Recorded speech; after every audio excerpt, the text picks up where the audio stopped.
melakukan restoratif justice atau keadilan restorasi.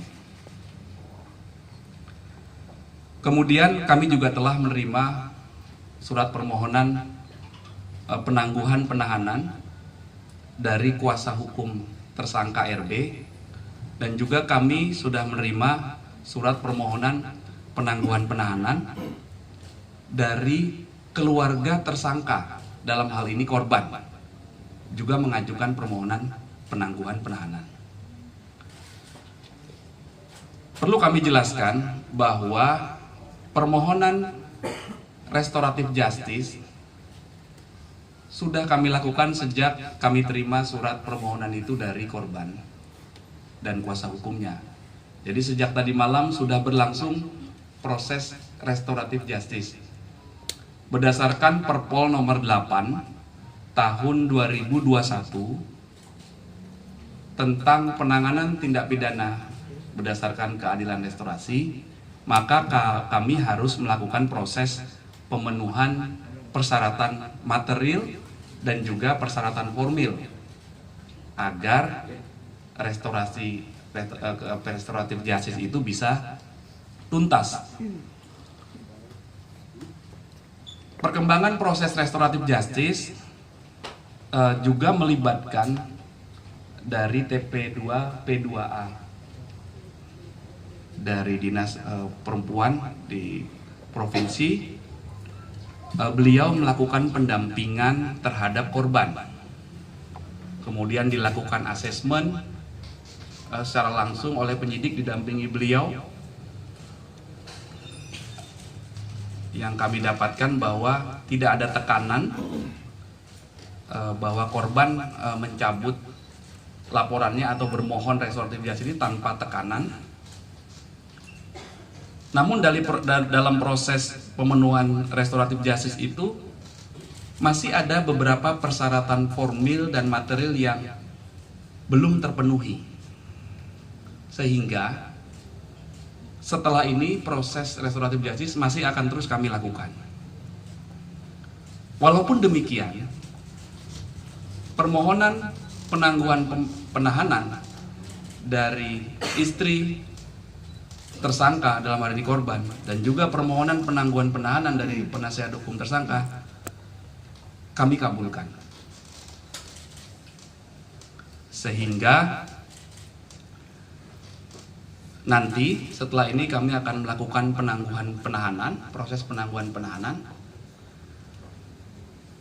Ada kewajiban berdasarkan pasal 31 ayat 1 KUHP yang harus dilakukan oleh tersangka yang dikabulkan permohonan penangguhan penahanannya, yaitu wajib lapor.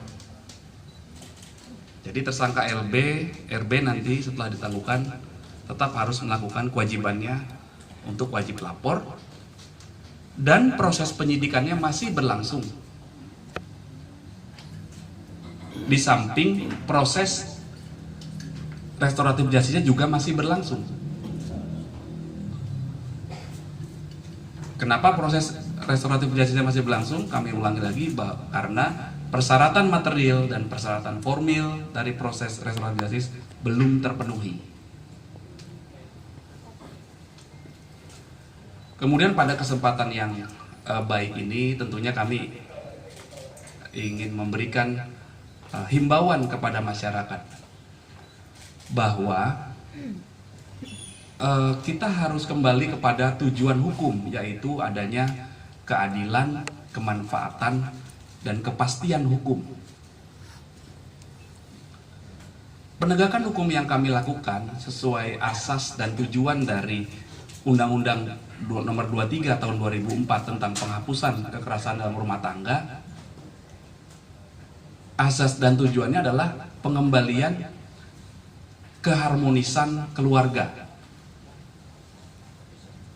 Tapi undang-undang ini juga punya tujuan untuk mencegah agar perbuatan kekerasan dalam rumah tangga ini tidak terjadi lagi.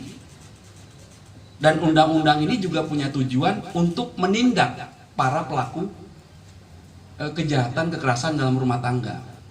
Artinya kedua belah pihak diayomi dan dilakukan tindakan proporsional yang menjadi korban dilindungi, yang melakukan tindak pidana juga ditindak berdasarkan perbuatan pidana yang dilakukan oleh dia. Sehingga